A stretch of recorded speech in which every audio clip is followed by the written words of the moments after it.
Bili tayo ng dalawang Tosunra na 8 inches, 200 watts. Tinesting ko na yan, medyo malakas din siya. And then, malaki din yung magnet, oh.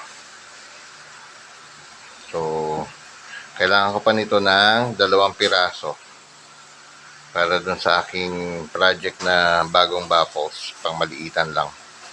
Para siyang column. Yan ang gagamitin natin. Model 809 professional power. 8 ohms.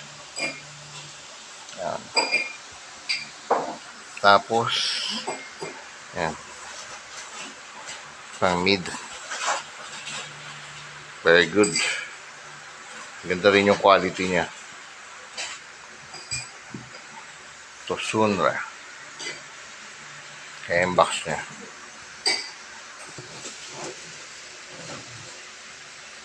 Made in China. Nga lang. Yun lang. Talaga. Made in China. Okay na yan. That's good.